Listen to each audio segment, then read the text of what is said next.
Mateo tinggal di sebuah pesisir sunyi yang terletak di Pulau Chiloé pada tahun 1800 Masehi. Mateo bekerja keras setiap hari sebagai nelayan tradisional untuk menghidupi keluarga. Mateo sering pulang dengan tangan kosong, karena badai kerap melanda perairan di wilayah tersebut. Keadaan ekonomi yang serba kekurangan membuat Mateo merasa putus asa. Mateo memandangi laut yang berombak besar dengan perasaan cemas dari gubuk kayu milik Mateo. Gubuk kayu milik Mateo berjarak sangat dekat dari garis pantai yang dingin. Mateo menyadari bahwa persediaan makanan untuk keluarga kian menipis seiring berjalannya waktu. Mateo berdoa kepada Tuhan agar diberikan jalan keluar dari kemiskinan yang mencekik kehidupan. Mateo mengamati para nelayan lain yang juga mengalami nasib serupa di desa pesisir tersebut. Para nelayan di desa tersebut tidak dapat melaut karena cuaca buruk yang ekstrim terus berlangsung dalam waktu lama. Keadaan laut yang ganas membuat banyak perahu kayu milik warga hancur lebur dihantam ombak. Mateo merasa bahwa lautan Chiloé sedang menguji kesabaran seluruh penduduk pesisir. Mateo memutuskan untuk berjalan menyusuri pantai berpasir hitam pada suatu sore yang sunyi. Langkah kaki Mateo terasa sangat berat karena beban pikiran yang mengganggu konsentrasi. Mateo terus mencari cara agar dapat memperoleh hasil tangkapan yang melimpah dalam waktu singkat. Mateo berharap ada keajaiban yang datang menyelamatkan masa depan keluarga dari kelaparan. Mateo melihat sesosok roh laut berambut emas panjang sedang menari di atas air laut yang jernih. Roh laut tersebut bernama Pincoya, yang dipercaya sebagai pelindung lautan Chiloé. Pincoya menari dengan anggun menghadap ke arah laut lepas, sebagai tanda kemakmuran bagi para nelayan. Kehadiran Pincoya membuat hati Mateo dipenuhi dengan harapan baru yang membuncah. Pincoya menatap Mateo dengan pandangan mata yang sangat teduh dan menenangkan. Pincoya memberikan isyarat agar Mateo mendekat ke tepi air untuk mendengarkan pesan penting. Mateo segera melangkah mendekati Pincoya tanpa ragu sedikit pun, karena rasa penasaran yang besar.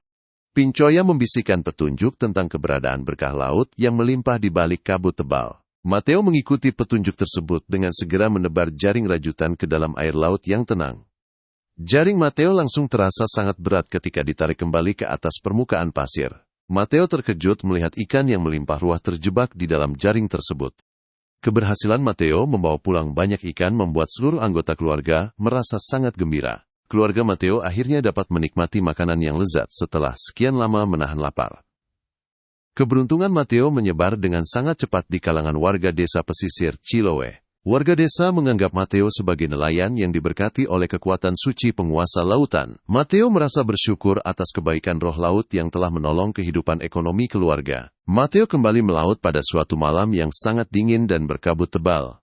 Kabut tebal tersebut menghalangi pandangan mata Mateo untuk melihat arah pulang ke daratan. Mateo mulai merasa tersesat di tengah lautan luas yang sunyi senyap tanpa petunjuk arah. Mateo mendengar suara musik merdu yang mengalun dari kejauhan di balik kabut tebal. Mateo melihat sebuah kapal kayu raksasa yang bercahaya terang, menembus kabut laut yang pekat. Kapal raksasa tersebut bernama Kalechi, yang dikenal sebagai kapal hantu dalam legenda lokal Chiloé. Caluche memancarkan cahaya gemerlap yang sangat indah dan memikat mata siapa saja yang melihat. Keindahan kapal Caluche membuat Mateo terpaku dan tidak dapat memalingkan pandangan mata dari kapal tersebut. Caluche melaju dengan kecepatan yang sangat tinggi tanpa bantuan angin luar sama sekali. Musik merdu dari kapal Caluche terdengar semakin jelas dan menggoda jiwa Mateo untuk mendekat. Mateo merasa bahwa melodi tersebut menjanjikan kebahagiaan sejati dan kekayaan yang tidak akan pernah habis. Godaan kapal Caluche membuat Mateo melupakan peringatan kuno dari para sesepuh desa tentang bahaya kapal hantu. Mateo mengarahkan perahu kayu kecil milik Mateo menuju ke arah lambung kapal Caluche yang bercahaya. Cahaya kapal Caluche menerangi permukaan air laut di sekitar perahu Mateo dengan sangat terang. Mateo melihat bayangan para penumpang kapal yang sedang berdansa dengan penuh kegembiraan di atas geladak. Pemandangan tersebut membuat Mateo semakin berhasrat untuk bergabung dengan kemeriahan di atas kapal Caluche. Mateo secara mendadak dihampiri oleh sesosok makhluk laut berukuran besar dengan tubuh berlapis emas murni. Makhluk laut tersebut bernama Milalobo, yang merupakan raja penguasa seluruh lautan di wilayah Chiloé. Milalobo menawarkan kekayaan berlimpah yang dapat membuat Mateo menjadi manusia paling kaya di daratan. Penawaran emas dari Milalobo membuat Mateo tergiur, karena ingin terbebas dari jerat kemiskinan selamanya. Milalobo mengajukan syarat bahwa Mateo harus menyerahkan jiwa sebagai imbalan atas kekayaan tersebut. Mateo sempat merasa bimbang karena menyadari bahaya dari perjanjian mistis dengan penguasa laut. Namun, keserakahan di dalam dada Mateo mengalahkan rasa takut yang sempat muncul di dalam hati. Mateo akhirnya menyetujui syarat tersebut tanpa memikirkan konsekuensi jangka panjang bagi keselamatan jiwa. Mila Lobo tersenyum lebar mendengar kesepakatan yang telah disetujui oleh Mateo. Mila Lobo memberikan sekantong koin emas kuno kepada Mateo sebagai tanda awal dari perjanjian gelap mereka. Mateo menerima koin emas tersebut dengan tangan gemetar karena merasa sangat senang sekaligus tegang. Perjanjian gelap tersebut mengikat takdir Mateo dengan kapal hantu Chalice untuk selamanya. Mateo segera kembali ke daratan dengan membawa sekantong koin emas pemberian Raja Laut. Kehidupan Mateo berubah secara drastis dalam sekejap karena kekayaan yang melimpah ruah tersebut. Mateo membangun rumah megah dari kayu berkualitas tinggi dan membeli banyak perahu nelayan baru. Warga desa mulai mencurigai asal-usul kekayaan Mateo yang diperoleh dengan cara yang sangat tidak wajar. Mateo merasa tidak tenang menjalani kehidupan di daratan, meskipun telah memiliki segalanya. Mateo selalu mendengar bisikan melodi kapal Chalice yang memanggil nama Mateo setiap malam tiba. Panggilan goib tersebut membuat Mateo sering berjalan sendirian ke tepi pantai di bawah sinar rembulan. Mateo merasa bahwa daratan bukan lagi tempat yang cocok untuk menjalani sisa kehidupan. Mateo akhirnya memutuskan untuk kembali melaut demi mencari keberadaan kapal Chalice yang agung. Kapal Chalice muncul kembali dari balik kabut tebal tepat di hadapan perahu kayu Mateo. Mateo langsung melompat dari perahu kecil milik Mateo menuju ke tangga tali kapal hantu tersebut.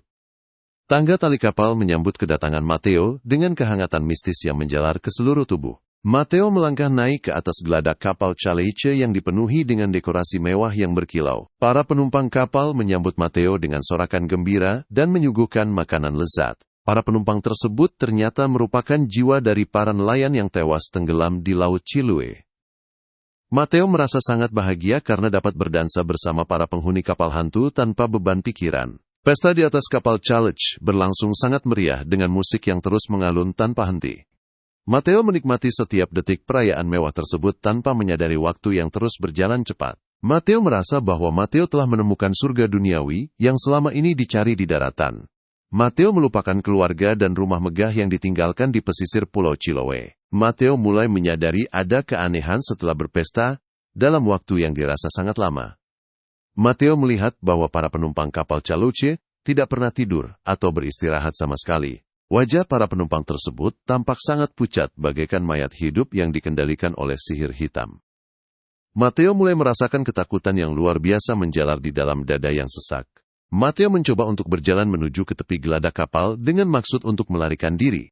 Namun, pintu keluar kapal Chalice telah tertutup rapat oleh kekuatan sihir tak kasat mata. Mateo berteriak meminta pertolongan kepada siapa saja yang mendengar suara jeritan keputusasaan dari mulut Mateo. Mateo menyadari bahwa Mateo telah terjebak di dalam kapal hantu tersebut untuk selamanya. Chalice perlahan menyelam ke dalam dasar lautan yang sangat dalam dan gelap pekat. Mateo hanya bisa menangis meratapi kebodohan diri, karena telah menukar jiwa dengan kekayaan duniawi. Penyesalan Mateo kini sudah tidak ada gunanya lagi, karena perjanjian gelap telah mengikat jiwa sepenuhnya. Mateo ditakdirkan untuk menjadi bagian dari kru kapal hantu yang terus berlayar tanpa tujuan akhir.